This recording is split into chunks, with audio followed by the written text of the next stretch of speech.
하나님 말씀 히브리서 2장 11절입니다. 하나님 말씀 히브리서 2장 11절 우리 한 목소리로 하나님 말씀 받겠습니다. 시작. 거룩하게 하시는 분과 거룩하게 되는 사람들은 모두 한 분이신 아버지께 속합니다. 그러하므로 예수께서는 그들을 형제 자매라고 부르시기를 부끄러워하지 않으셨습니다. 아멘. 오늘은 참신앙인가 유사신앙인가 24번째 시간입니다. 오늘은 성령으로 말미암은 관계적 거룩과 종교적 거룩이라는 제목으로 지난주에 이어서 하나님 말씀 나누겠습니다. 여러분, 지난주에 사단의 결정적 특징은 거짓이라고 말씀드렸습니다.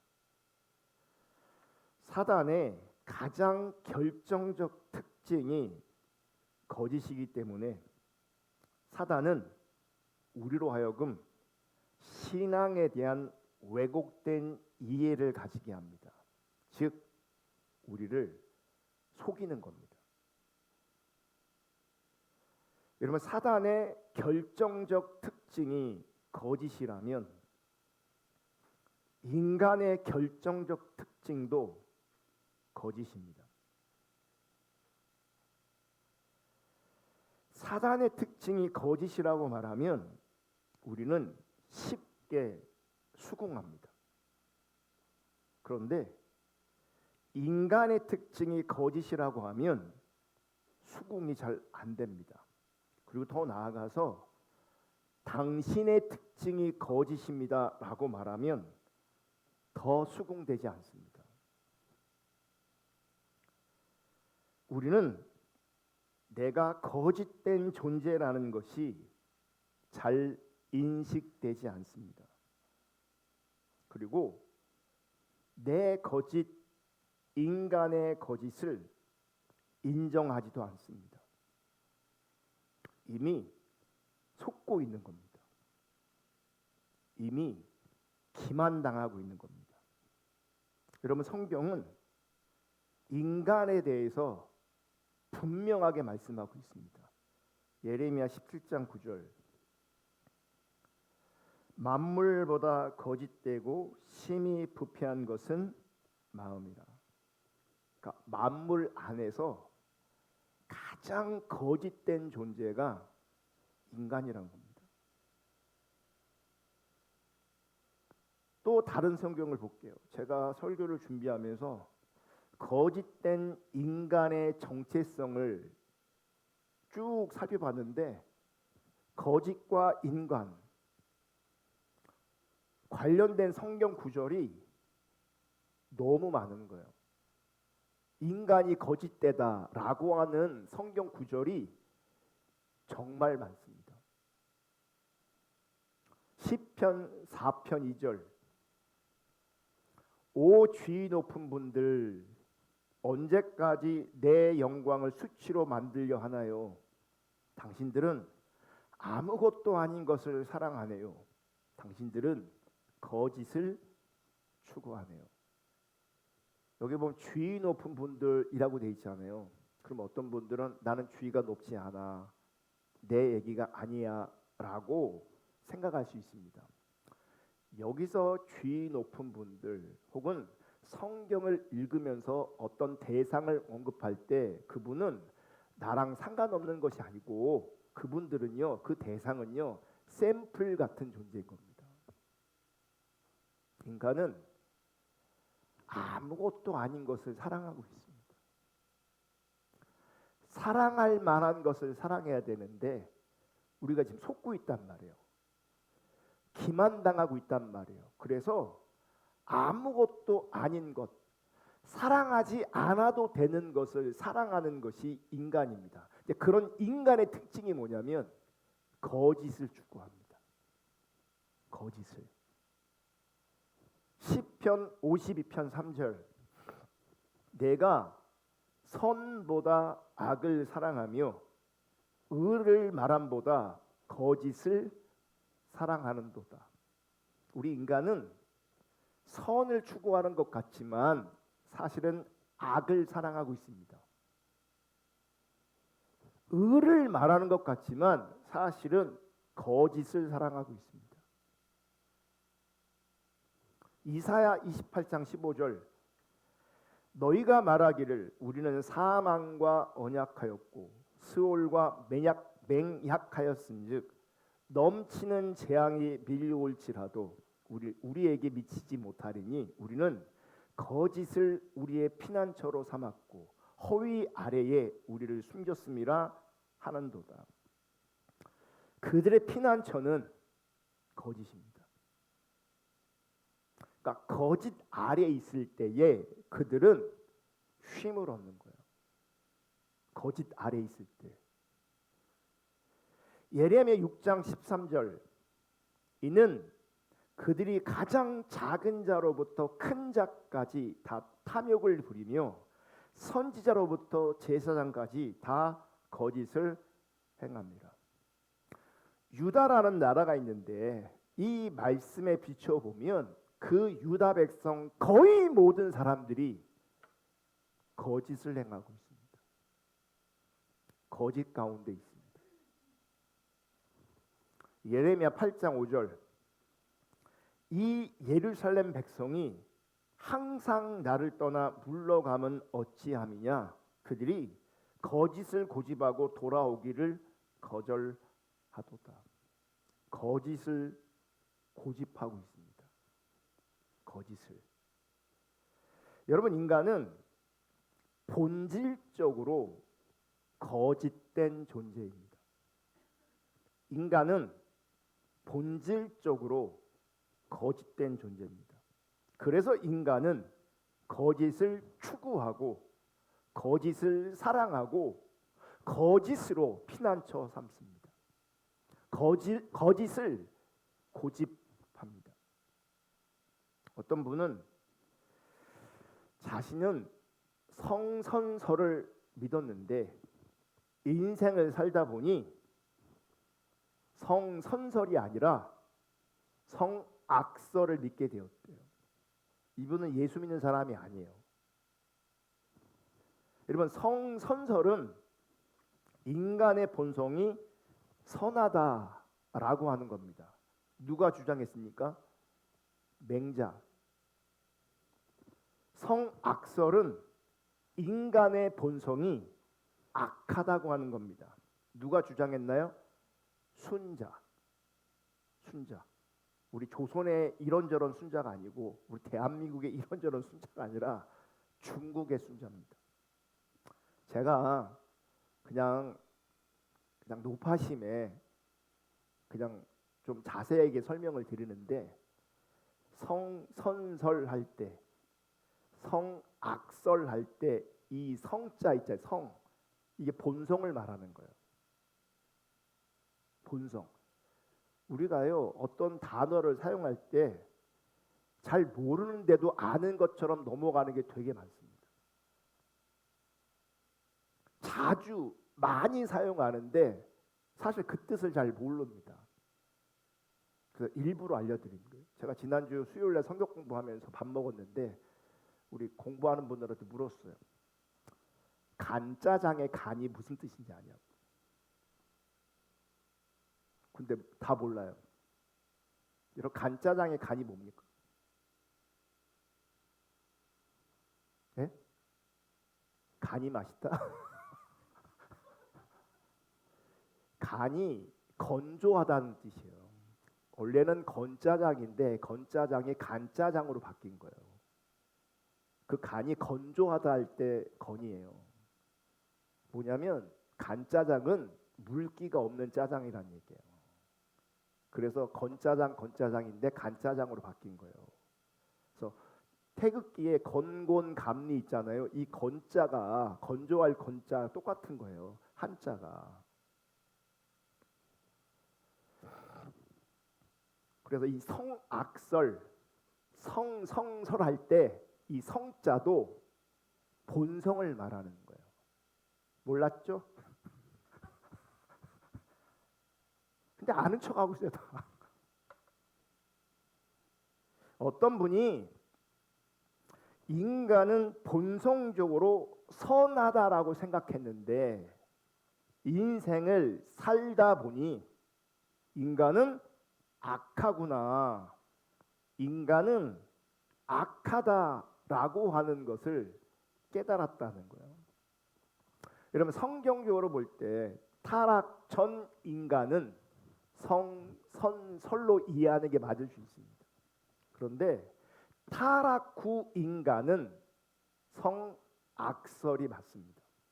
고로 타락 이후 지구상의 모든 인간은 악합니다. 즉 타락 이후 지구상의 모든 인간은 거짓된 존재입니다.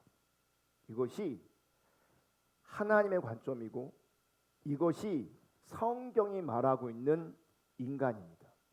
거짓된 존재. 요한복음 8장 44절을 보겠습니다. 너희는 너희 아비인 마귀에서 났으며. 자, 너희는 너희 아비인 마귀에게서 났다. 그러니까 지금 뭐예요? 마귀가 아비가 되는 거예요. 인간은 그 마귀의 자녀가 되는 거죠. 또 그 아비의 욕망되려고 하려고 한다. 그는 처음부터 살인자였다. 또 그는 진리 편에 있지 않다. 그것은 그 속에 진리가 없기 때문이다. 그러니까 사단의 가장 결정적인 특징이 거짓이란 그 말은 그 안에 진리가 없다는 겁니다. 그러니까 그들은 진리를 추구할 수가 없습니다. 거짓된 존재이기 때문에 진리가 없습니다. 그가 거짓말을 할 때에는 본성에서 그렇게 하는 겁니다. 하는 것이다. 그는 거짓말쟁이이며 거짓의 아비이기 때문이다. 여러분 생각하는 것도 싫고 인정하는 것은 더 싫겠지만 사단과 인간은 본질적으로 같은 존재입니다. 거짓의 관점에서는 사단과 인간은 같은 존재입니다. 그래서 성경은 너희 아비는 마귀라고 했습니다. 그리고 성경은 마귀를 설명할 때 거짓의 아비래요. 봐요. 인간의 아비가 거짓이고 인간의 그 아비가 마귀고 거짓의 아비도 마귀예요. 그죠? 너희 아비는 마귀다. 맨 밑에 보면 마귀가 거짓말쟁이면서 거짓의 아비예요. 그죠? 거짓의 아버지는 마귀고 인간의 아버지도 누구예요? 마귀예요. 그럼 보세요. 인간과 거짓은 형제예요. 아버지가 똑같아요. 고로 인간의 존재는 거짓입니다. 여러분 인간에게 복음이 회복되고 참 신앙이 회복되지 않았다면, 즉 하나님과의 관계가 회복되지 않았다면 그 인간의 아비는 하나님이 아니라 마귀가 되는 겁니다. 복음이 회복되지 않으면, 참 신앙이 회복되지 않으면 그분의 아비는 하나님이 아니라 그분의 아비는 사단이고 그 사단은 거짓된 존재이고 나도 인간도 거짓된 존재가 되는 겁니다. 사단의 가장 결정적 특징이 거짓이라면 사단은 그래서 우리를 늘 속이고 기만합니다. 인간의 가장 큰 특징도 거짓이라면 인간은 잘 속습니다. 여러분 정말 충격적으로 인식할 수 있기를 주님의 이름으로 축복합니다. 하나님 없는 인생은 그 인생 자체가 거짓된 인생입니다. 하나님 없는 인생은 사실 평생 속고 속고 살고 있는 겁니다. 속고 사는 겁니다. 그럼 사단은 어떻게 인간을 기만하고 인간은 어떻게 속고 있을까? 속고 속이는 대표적인 사례가 무엇이냐면 거짓신앙, 유사신앙입니다. 우리는 거짓신앙, 유사신앙이라고 표현합니다. 하나님 앞에서는 성경적으로 볼 때는 분명 거짓신앙이고 유사신앙입니다. 그런데 우리의 현실에서는 거짓이라는 개념이 사라지고 신앙만 남아 있습니다. 신앙만. 그러니까 거짓신앙, 유사신앙이 현실에서는 신앙으로 존재하고 있는 겁니다. 신앙으로. 제가 목회하면서 발견한 것 중에 하나가 뭐냐면 그렇게 참신앙, 거짓신앙, 유사신앙을 가르치면 이론적으로는 내가 인식하는 것 같은데 실제 내 삶의 현장에서는 거짓신앙, 유사신앙임에도 불구하고 그 거짓이란 개념이 사라진 채 나는 여전히 신앙생활하고 있다고 여깁니다. 배워도 들어도.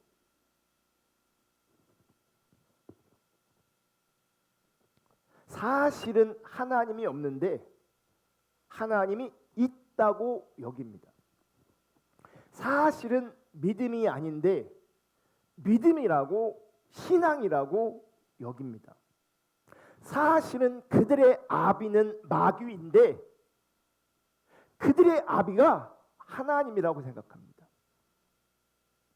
여러분 사실은 하나님이 없는데 하나님이 있는 것으로 사실은 믿음이 없는데 믿음 있는 것으로 여기면 사실은 그들의 아비는 마귀인데 하나님을 아버지로 부르고 있다면 그 자리에서 나타나는 현상이 있습니다.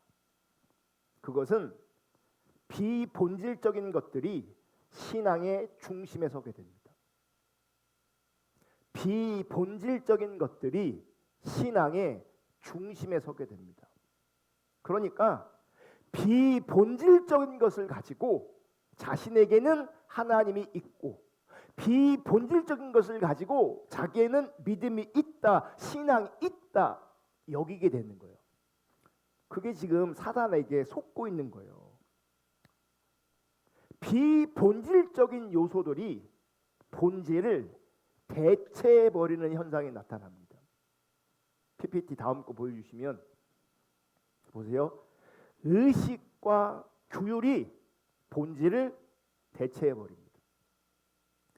이론이 본질을 대체해버립니다. 경험이 본질을 대체해버립니다. 현상이 본질을 대체해버립니다. 은사가 본질을 대체해버립니다. 감정이 본질을 대체해버립니다. 이렇게 비본질적인 것들이 본질을 대체하는 것을 거짓신앙, 유사신앙이라고 말하는 것이고 더 분명하게 말하면 그것을 율법주의라고 말하는 거예요. 비본질적인 것들이 본질을 대체해버린 것, 그것이 거짓신앙, 유사신앙입니다. 여러분, 의식과 규율이, 이론이, 전통이, 경험이, 현상이, 은사가, 감정이 중요하지 않다는 것이 아닙니다. 중요합니다. 아니, 매우 중요합니다. 매우. 그래서 의식과 규율, 이론, 전통, 경험, 현상, 은사, 감정 이런 것들을 소홀히 여기면 안 됩니다. 중요합니다. 그런데 중요함에도 불구하고 이런 것들은 본질이 아니라고요. 본질이. 호세아 4장 1절을 보시겠습니다. 다 같이 읽습니다. 시작. 이스라엘 자손들아 여호와의 말씀을 들으라. 여호와께서 이 땅 주민과 논쟁하시나니 이 땅에는 진실도 없고 인애도 없고 하나님을 아는 지식도 없고. 여러분 구약 시대를 보시면 특별히 호세아 시대도 마찬가지인데 그 시대에 의식과 규율이 있었을까요? 없었을까요? 있었죠. 이론이 교리가 있었을까요? 없었을까요? 있었겠죠. 그들에게 전통이 있었을까요? 없었을까요? 있었겠죠. 영적인 경험이 그들 가운데 있었을까요? 없었을까요? 있었겠죠. 현상이 있을까요? 없을까요? 있죠. 은사가 있었을까요? 없었을까요? 당연히 있었겠죠. 감정이 그들 가운데 있었을까요? 없었을까요? 당연히 있습니다. 당연히. 그런데 비본질적인 것은 그들 가운데 지금 다 있습니다. 근데 뭐가 없답니까? 진실도 없고 인애도 없고 하나님을 아는 지식도 없다. 인애가 뭐예요? 하나님 사랑하는 것. 진실도 없고 하나님을 사랑하는 것도 없고 하나님을 아는 지식도 없습니다.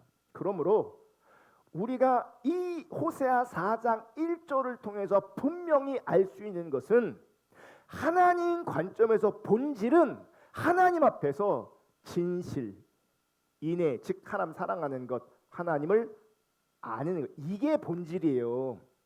근데 이 본질이 그들 가운데 없으면서 그들은 의식과 규율이 있었다고요.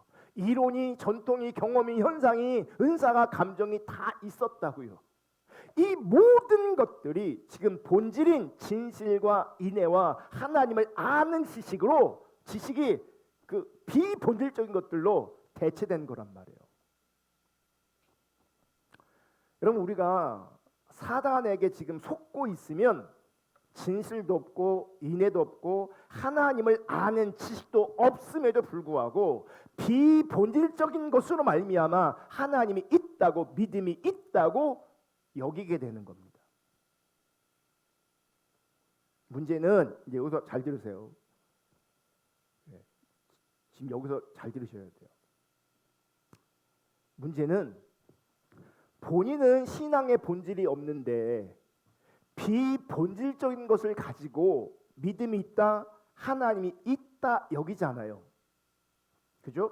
근데 실제 그들의 아비는 마귀이기에 그들의 삶이 변하지 않습니다. 그러니까 비본질적인 것을 가지고 비본질적인 것을 근거로 해서 하나님이 있다, 믿음이 있다 여기지만 사실은 하나님이 없기 때문에 사실은 믿음이 아니기 때문에 그들의 삶이 전혀 변하지 않습니다. 전혀 안 변합니다. 요한복음 8장 44절을 다시 볼 건데요. 너희는 너희 아비인 마귀에게서 났으며 그 아비의 욕망대로 하려고 한다. 여러분 거짓과 항상 같이 가는 게 뭔지 아십니까? 욕망입니다. 욕망과 거짓은 항상 같이 갑니다. 거짓 신앙의 특징, 유사 신앙의 특징 중에 하나가 뭐냐면 교회는 다닙니다. 하지만 그들은 늘 욕망대로 삽니다. 욕망대로 산다는 것은 자기 중심적으로 산다는 겁니다.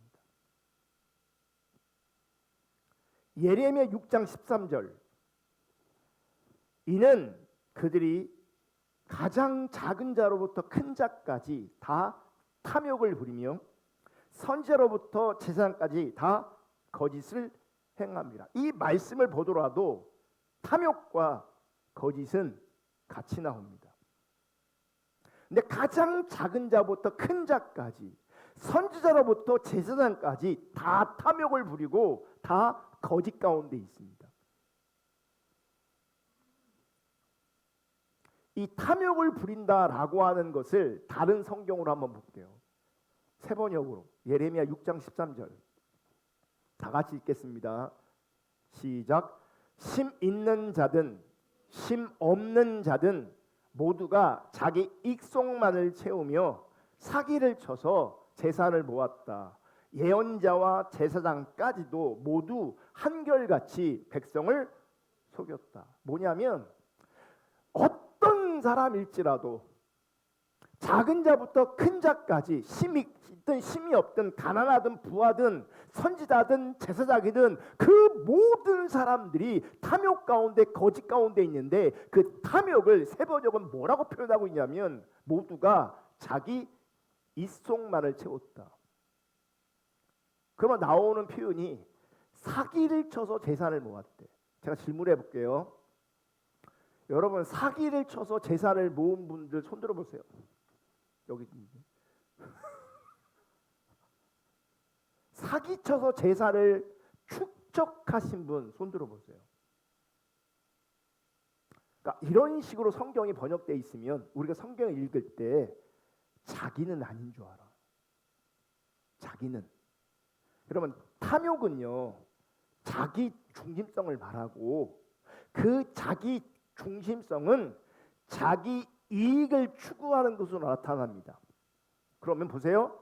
성경이 말하는 사기를 치다 이 말은 뭐냐면 정직하지 않은 방법으로 이익을 챙기는 걸 말하는 거예요. 이거를 확대해서 적용하면 보세요. 합법적일 수는 있어요. 합법적일 수는 있어요. 그런데 다른 사람에게 손해를 끼쳐가면서 내 이익을 추구한다면 그게 성경적으로 볼 때는 정확하게 사기입니다. 정확하게. 이 땅에 많은 사람들이 합법적인 테두리 안에서 투기를 합니다. 투기는 나에게는 이익이 있을지 모르겠지만 누군가에게는 손해를 끼치는 거거든요. 그게 지금 예레미야가 말하는 사기를 치는 겁니다. 투기, 부동산 투기, 주식 투기, 이게 다 합법적인 범위 안에서 이루어질 수 있단 말이에요. 이게 바로 탐욕을 추구하는 거라고요. 이게 지금 거짓 가운데 있는 거라고요. 넘은 손해가 되든 상관없고 나한테만 이익이 있으면 돼. 그럼 보세요. 우리가 노동하고 사업을 하고 이런저런 것을 통해서 이윤을 얻습니다. 맞아요? 틀려요? 그런데 내가 한 100 정도 이윤을 얻는 건 맞는데 내가 200을 가져가. 그게 부당한 이익이에요. 그게 사기예요. 그러니까 장사하는 사람들이, 사업을 하는 사람들이 하나님 관점에서 적당한 이윤이 있다고요. 적당한 이윤이 있다고요. 근데 그 이윤을 넘어서서 과한 이윤을 챙기면 그게 사기라고요. 무슨 얘기인지 알아요?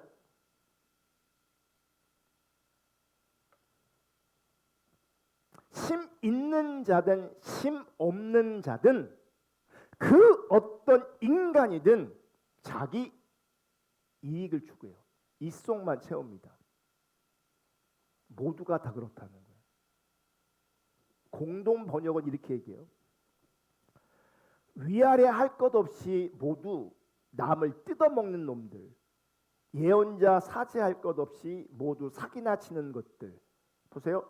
남의 것을 뜯어먹는 거예요. 그게 탐욕을 부리며 자기 입속을 챙기며, 그러니까 탐욕을 부리면 자기 입속을 챙기면 내가 인식하든 인식하지 못했던 누군가를 뜯어먹는 일이 생기는 거예요. 누군가에게 손해를 끼치는 거라고요. 그게 하나님 보실 때에 분명한 선명한 죄입니다. 성경을 보시면 거짓과 늘 함께하는 것이 있는데 그것이 욕망 또는 탐욕입니다. 욕망, 탐욕 이렇게 표현되어지면 굉장히 부정적인 뉘앙스로 들립니다. 탐욕스럽다, 욕망 덩어리. 그러니까 욕망이라는 단어를 통해서, 탐욕이라는 단어를 통해서 자기를 진단하는 게 굉장히 어렵습니다. 여러분, 우리는 다 거짓을 인식하지 못하는데 다 거짓된 존재거든요. 다 거짓된 존재이기 때문에 우리도 욕망으로 살고 탐욕으로 살아가요. 근데 그 탐욕과 욕망을 잘 인식을 못해요.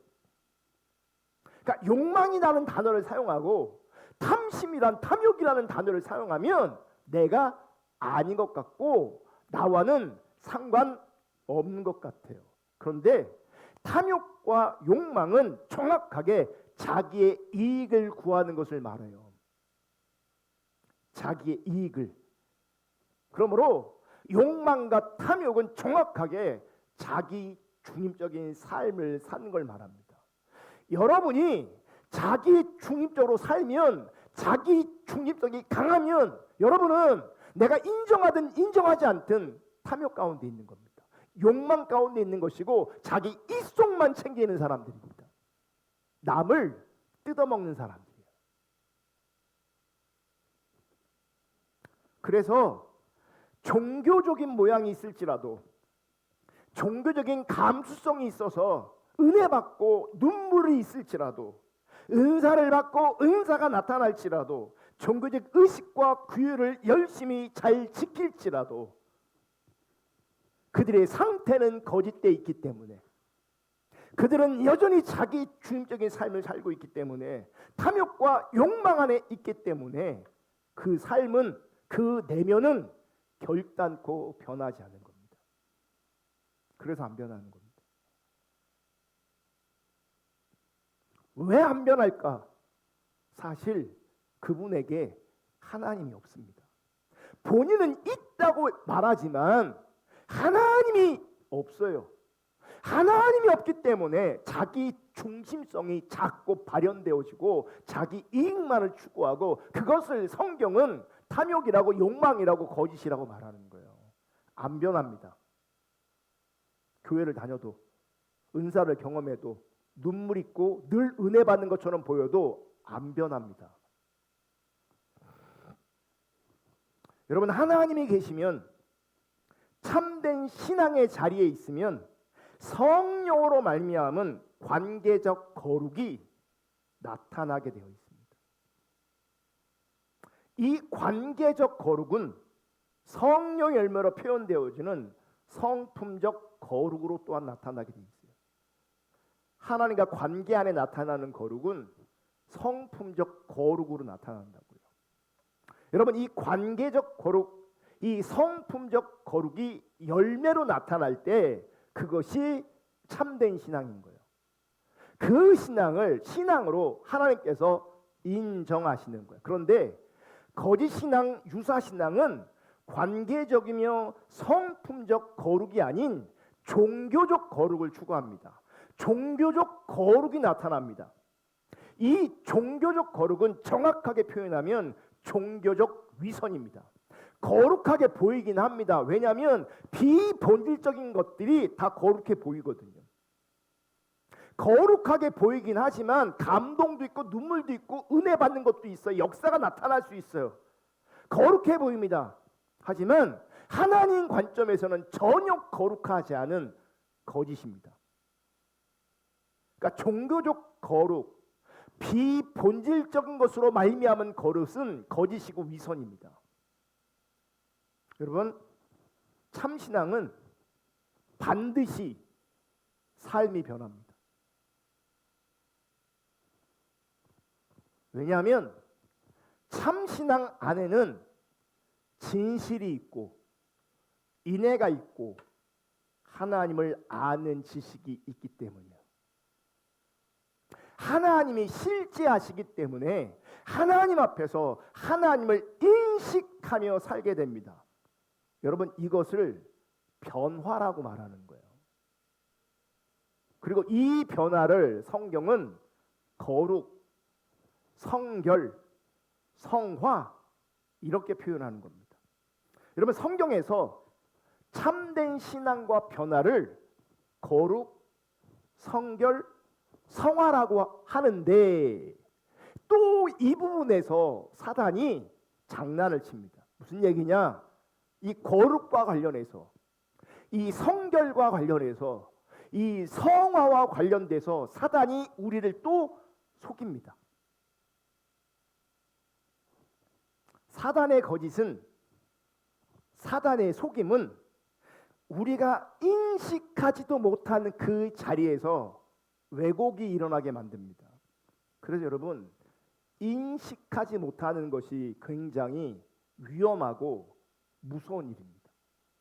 그래서 하나님께서 우리 가운데 요구하시는 바가 무엇이냐면, 하나님과 관계를 통해서, 성경을 통해서 깨어 있을 것을, 영적 분별력을 가질 것을 말씀하시는 거예요. 우리가 하나님과 바른 관계 안에 깨어 있지 않으면, 이 영적 분별력이 없으면 내가 인식하지도 못하는 자리에서 내 안에서 왜곡이 일어난다고요. 왜곡이. 그래서 많은 사람에게 신앙이 지금 왜곡되어 있는데, 신앙에 대한 왜곡된 이해를 가지고 있는데, 정작 그들은 신앙이라고 여기고 있다니까요. 욕망으로 살고 있고 탐심으로 살고 있는데, 그러면 신앙이 아닌데 자기는 여전히 신앙이라고 얘기하고 있어요. 신앙이라고 여기고 있어요. 그러면서 비본질적인 것들을 열심히 하면서, 더 열심히 하면서 자기는 신앙이 있다고 여깁니다.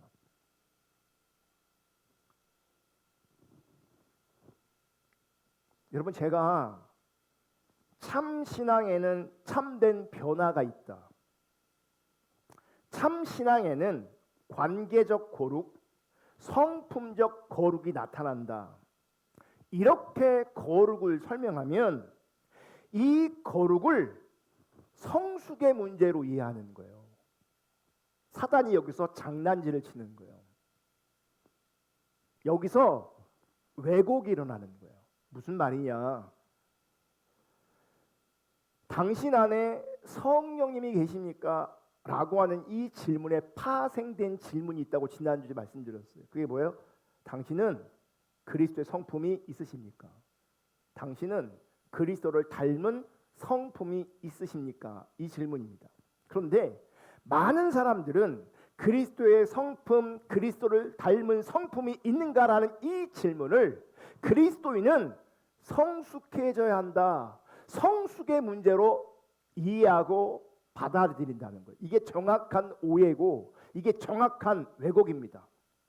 이 왜곡이, 이런 오해가 왜 일어나는가? 배후에 사단이 있는 거예요. 우리가 기만당하는 거예요. 우리가 속은 거예요. 무슨 얘기냐? 나는 구원받았으나 내가 성숙하지 않은 거야. 이렇게 이해한다는 거예요. 구원은 받았는데 성숙하지 않았다. 여러분, 제가 지금부터 하는 얘기 잘 들으셔야 합니다. 지금 제가 하고 있는 얘기는, 지금 제가 하고 있는 얘기의 근거는 성경입니다.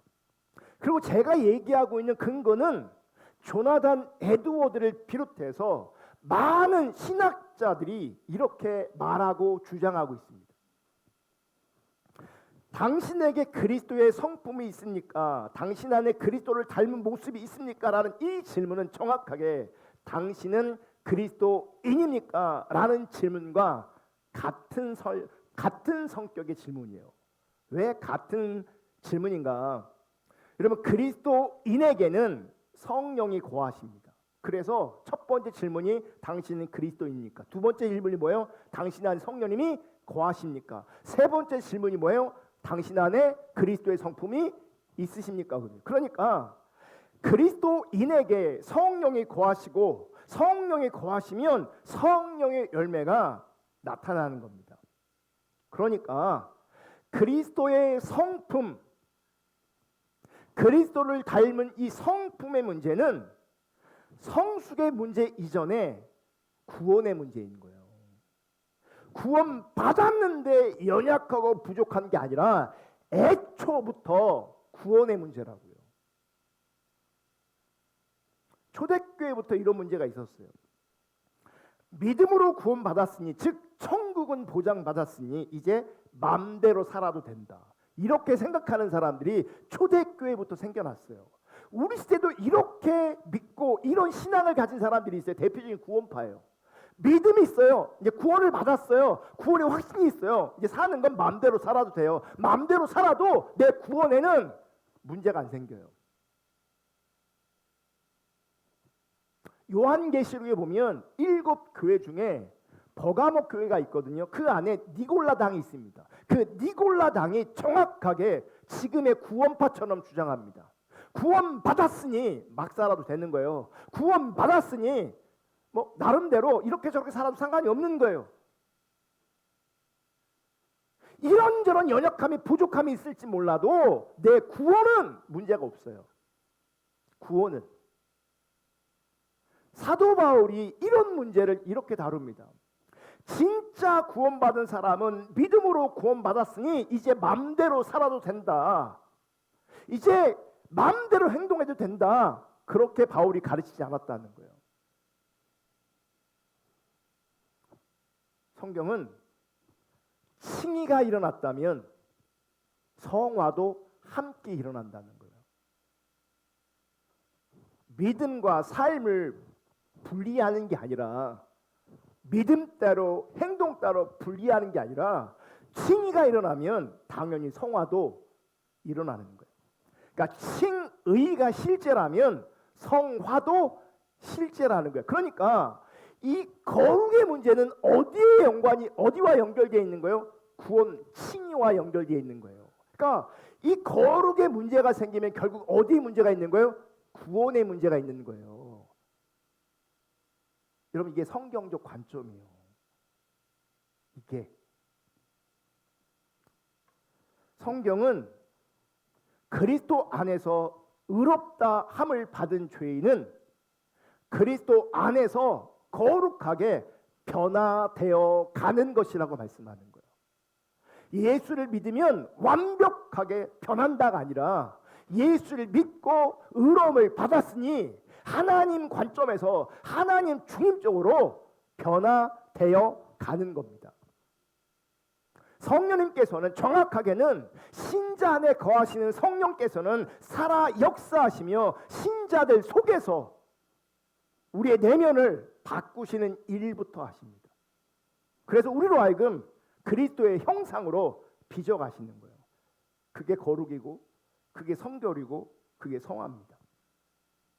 모든 사람들에게 똑같은 속도와 똑같은 방식으로 역사하진 않지만 분명한 것은 우리 안에 그리스도의 영이 계시면 반드시 그리스도의 성품으로 빚어지게 돼 있다는 얘기예요. 반드시. 그래서 오늘 본문을 읽었던 시브리서 기자는 시브리서 2장 11절에 이렇게 말씀하시는 거예요. 거룩하게 하시는 분과 이게 누구예요? 예수 그리스도를 말하는.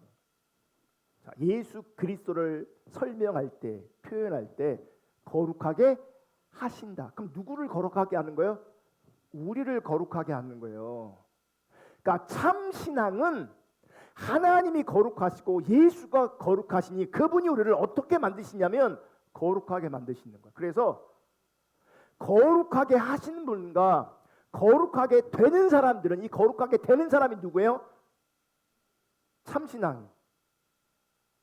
이게 신앙이에요. 그분은 거룩하게 하시고 우리는 거룩하게 되는 거예요. 모두 한 분이신 예수님 아버지께 속합니다. 여기서 이제 달라지는 거예요. 봐봐요. 우리는 존재론적으로 우리 아비는 마귀였어요. 마귀는 거짓의 아비였어요. 그래서 우리 인간은 본질적으로 존재론적으로 거짓이었어요. 우리 아비는 그래서 누구예요? 마귀예요. 거짓의 아비는 마귀예요. 근데 그 그러니까 거짓이었던 우리, 마귀를 아비로 삼고 있던 우리가 누구에게 어떻게 달라지냐면 하나님을 아버지, 우리 아비가 달라지는 거예요. 이제 우리 아비가. 근데 예수가 어떤 일을 하시냐면 우리를 거룩하게 하신다고. 그래서 거룩하게 되는 사람은 모두 한 분이신 아버지께 속합니다. 그러므로 예수께서는 그들을 형제 자매라고 부르시기를 부끄러워하지 않으셨습니다. 그러니까 거룩한 예수님과 거룩한 내가 또 거룩한 성도가 어떻게 되는 거예요? 형제 자매가 되는 거죠. 아멘. 그럼 보세요. 하나님이 없는데 하나님이 있다고 여겨. 믿음이 아닌데 믿음이 있다고 여겨. 근데 이게 실제가 아니잖아요. 그러니까 우리 삶의 현장에서는 거룩이 나와요, 안 나와요? 안 나와요. 그러니까 교리적으로는 우리끼리 형제 자매인데 거룩이 없으니 우리 가운데 갈등하고 시기하는 겁니다. 하나 될 수가 없는 겁니다. 그러니까 붙여놓으면 싸워. 같이 있으면 싸워. 왜 그런지 아십니까? 거룩하지 않아서 그렇습니다. 하나님하고 예수님하고 우리가 형제가 아닌 거예요. 거룩하지 않으면 형제자매가 아닌 거예요.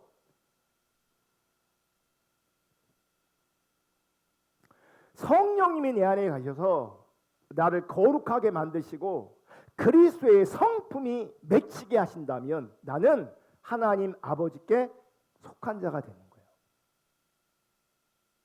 거룩해야 하나님께 속한다고요. 그러므로 여러분, 그리스도의 성품의 문제는 성숙의 문제 이전에 구원의 문제인 겁니다. 성령님이 안 계시니 거룩으로 성결로 성화로 이어지지 않는 겁니다. 성령님이 안 계시면 그리스도인이 아닌 겁니다. 그리스도인이 아니면 그분은 아직 회심하지 않은 겁니다. 그리스도인이 아닌 겁니다. 근데 그런 사람이 교회에 많아요. 그런 사람들이 비본질적인 것으로 자기가 신앙이 있다고 여겨요. 그거는 신앙이 아니라 그냥 종교일 뿐입니다. 여러분, 종교는 사람을 절대 변화시킬 수 없습니다. 내면이 변하지 않습니다. 그리스도의 성품으로 빚어지지 않습니다. 성령님이 계셔야 빚어집니다. 아멘. 고신대학교에서 은퇴하신 조지신학자 박영돈 교수님이 계세요. 은퇴하셨음에도 불구하고 아직도 활동이 왕성하십니다. 여기저기 다니시면서 설교하시고 그래요. 전 개인적으로 이분도 우리 교회 한번 모시고 싶은 마음이 있어요. 돌아가시기 전에 모셔야 되는데 연로하셔서. 어떤 분이 이 교수님께 이렇게 말했습니다. 오늘날 교회에서 구원의 실체를 보기 힘들고 구원에 관심조차 별로 없는 것 같다. 이 얘기 뭐냐면, 그러니까 우리는 다 사단에게 속고 있어서 자기를 잘 몰라요. 그리고 정말 많은 사람들이 비본질적인 것을 가지고 자기에게 하나님이 있고 믿음이 있다고 여겨요. 그러니까 자기를 잘 진단이 돼요, 안 돼요? 안 되죠. 자기는 하나님이 있대, 자기는 믿음이 있대. 거기다가 막 눈물도 있고 은혜도 받고 열정도 있고 수고도 하고 막 그런단 말이에요. 그럼 자기는 당연히 신앙이 있다고 여기죠. 그런데 누군가가 그를 바라볼 때 구원받지 않은 것처럼 보이는 거예요. 하나님의 사람으로 안 보이는 거예요. 그러니까 이게 봐요. 갭이 있죠. 나는 믿음이 있다고 여기는데 누군가는 나를 향해 믿음이 없다고 여기는 거예요. 나는 구원받았다고 여기는데 누군가는 나를 향해 저 사람 정말 구원받았나? 이렇게 생각하는 거예요. 그럼 뭐가 맞을까요? 내 주장이 맞을까? 내 여김이 맞을까? 아니면 다른 사람의 주장이 맞을까요? 모르죠. 우리가 어떻게 하겠어요? 그럼에도 불구하고 어떤 사람이 나를 진단하는 게 맞을 수 있어요. 내가 다른 사람들에게 변화된 것으로 보이는지, 다른 사람이 나를 볼 때 변화되지 않은 것으로 보이는지, 이거 굉장히 중요한 이슈입니다. 제가 그랬잖아요. 구원을 받으면 칭의가 일어나면 성화로 나아가게 돼요. 근데 보세요. 그러니까 우리가 거짓된 존재가 죄인이다라고 하면요, 그러니까 0에서부터 시작해서 0, 그 0 좌측으로는 마이너스잖아요. 0에서 우로 가면 플러스잖아요. 그죠? 우린 존재는 다 0 아래에 있습니다. 다. 시작은 다 0 아래에 있어요. 0 아래에 있는 다 마이너스예요. 다. 무슨 얘기 아시겠어요? 제가 쉽게 예를 들면 어떤 분은 마이너스 1에서 시작할 수 있어요. 어떤 사람은 마이너스 100에서 시작할 수 있어요. 근데 똑같이 다 뭐예요? 거짓이에요. 똑같이 악한 거예요. 다르지 않아요. 보여지기에 그렇게 보여지는 것이지 똑같아. 그래서 우리 모두에게는 구원자이신 그리스도이신 예수 그리스도 그분이 필요한 거예요. 아멘. 그런데 보세요. 마이너스 1에게 칭의가 일어났어. 그러면 당연히 이 칭의가 실제라면 0으로 플러스 1로 플러스 2로 플러스 3으로 이렇게 계속 진행되어져야 이게 진짜 신앙이란 얘기예요. 이게 무슨 얘기 알죠? 근데 보세요. 어떤 사람 마이너스 100에 시작하는 사람이 있어요. 마이너스 100에서. 근데 거기서 칭의가 일어났어. 그러면 거기서 마이너스 100, 99, 70, 80 이렇게 올라가잖아요. 근데 다 0 아래에 있잖아요. 그러니까 우리가 볼 때는 성령이 그 안에 일하고 있음에도 불구하고 우리가 볼 때는 전혀 아직도 변화되지 않은 것처럼 보일 수 있어요. 그냥 플러스로 안 왔으니까. 근데도 진행되고 있잖아요. 그러니까 사람들은 그 진행을 못 볼 수는 있지만 하나님 앞에서는 진행되고 있다고요. 그러니까 제가 볼 때 진행되고 있는데 0 아래에 있기 때문에 저 사람 아직 안 변한 거야. 제가 이렇게 말할 수 있다고요. 사람들은 우리를 그렇게 평가할 수 있다고요. 중요한 건 뭐냐면 실제 의로움이 칭의가 믿음이 시작됐다면 구원이 시작됐다면 이쪽으로 계속 이동하고 있어야 된다는 얘기예요. 근데 이동이 멈춰져 있어. 그럼 구원이 시작도 안 한 거예요. 그래서 멈춰 있는 거예요. 그래서 어떤 사람이 교회를 들여다봤을 때에 구원의 실체를 보기 힘들다. 사람들은 구원에 관심조차 없는 것 같다. 이게 한국교회 현실입니다. 이게 무슨 얘기냐? 변화된 사람이, 거룩한 사람이, 변화되고 있는 사람이, 그리스도의 성품으로 빚어지고 있는 사람이 안 보이고 들여다보면 여전히 다 욕망과 탐욕으로 자기 주임적인 삶을 살고 자기 이익과 유익을 위해 살고 있는 거예요. 여전히 교회 다니고 있는 사람들에게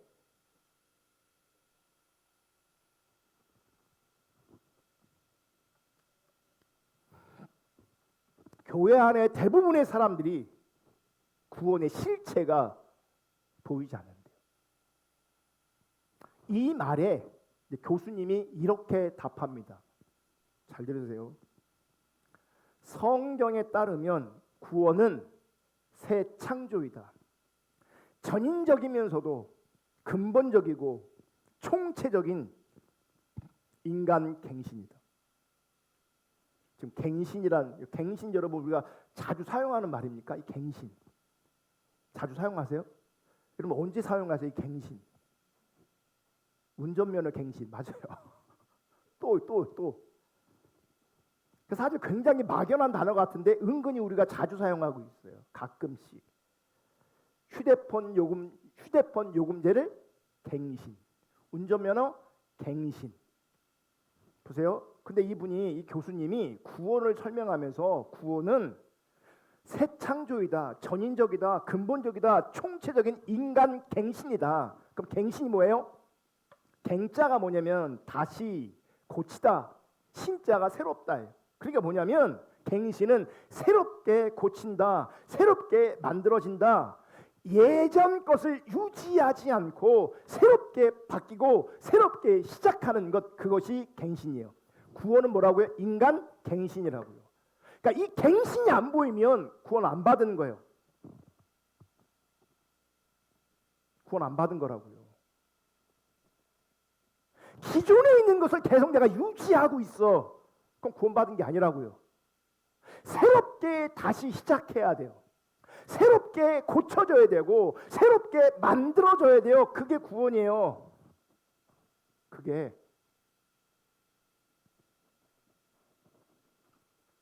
교수님이 이렇게 얘기하면, 그러니 그 존재와 삶과 인격에 근본적인 변화 없는 구원이란 없다.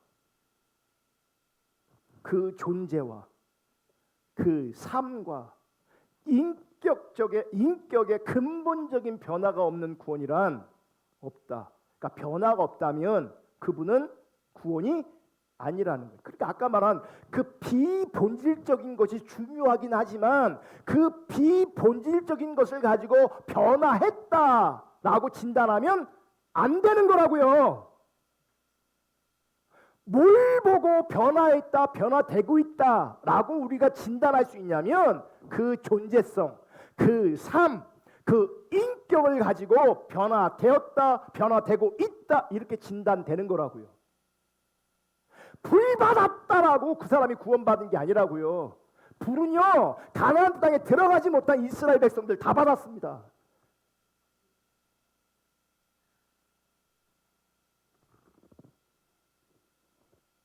중요한 건 그 비본질적인 게 아니라 이렇게 얘기하면 또 중요하지 않다고 여기는데 그게 중요해요. 그러니까 보세요.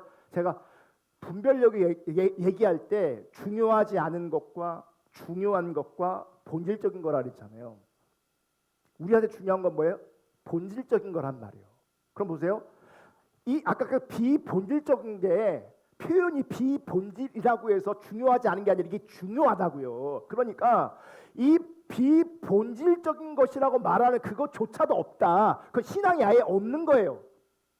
그 신앙이 아닌 거고 신앙이 없는 거예요. 그거는 그 비본질이라고 나열한 것은 이쪽은 아예 신앙이 없는 거고 신앙이 아닌 거고 여기는 뭐예요? 거짓 신앙, 유사 신앙, 신앙이 아닌데 신앙처럼 보이는 거죠. 본질이 실제일 때 그게 하나님 관점에 참 신앙이 되는 거라고요.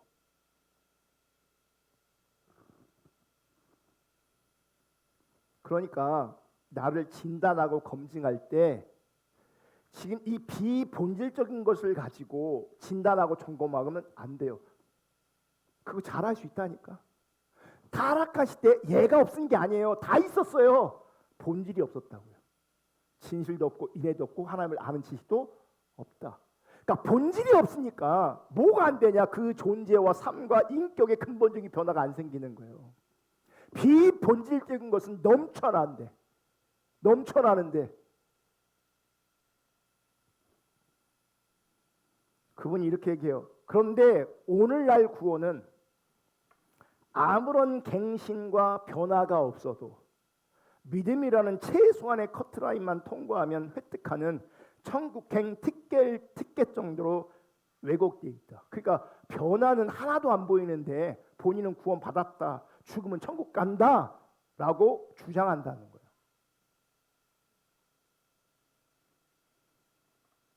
소위 구원받았다는 사람들 안에 갱신이 아니라 부패가 심각하게 진행된다. 갱신은 안 보이고 도리어 뭐가 보여요? 부패가 보여요. 그 생각과 마음과 성품이 날로 새로워지는 것이 아니라 점점 더 경직되고 완고해지며 추레해진다. 이 추레해진다는 말은 뭐냐면 허술하여 보잘것없고 궁상스럽다는 거예요.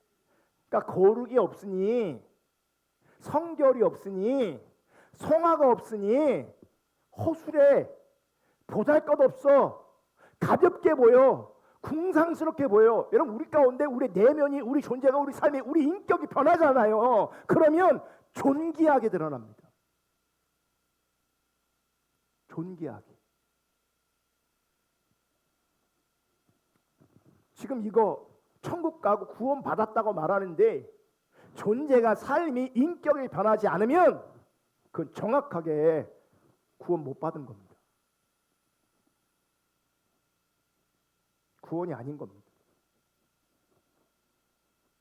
본인은 구원의 확신 운운할지 몰라도 갱신과 변화가 없는 것은 구원이 아닙니다.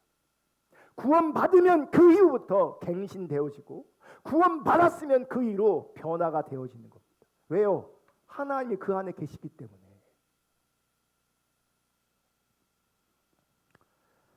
여러분 참신앙은 성령으로 말미암아 이렇게 그리스도의 성품, 그리스도를 닮은 성품을 만들어냅니다. 구약적 표현으로는 하나님의 형상을 회복하는 겁니다. 그러면 여러분 만일 회심했다고 말하는데도 이러한 성품의 변화가 전혀 일어나지 않는다면 그 사람이 아무리 감정적으로 고양된 체험이 있을지라도 더 나아가 은사를 체험하고 은사가 나타날지라도 아무리 많은 봉사를 한다 할지라도 더 나아가 천성적으로 성격이 좋다고 평가받아도 그분에게는 믿을 만한 회심의 증거를 가진 사람이라고 할 수 없습니다. 저 사람 구원 받았다 말할 수 없다고요. 준비된 말씀이 더 많거든요. 지금 많은데 오늘 여기서 마치려고 합니다. 여러분, 내가 거룩, 성결, 성화를 추구하지 않으면, 주님 안에서 인격적 변화가 없다면, 자기 중심성이 내려지지 않으면 어쩌면 구원을 의심하셔야 합니다. 구원을.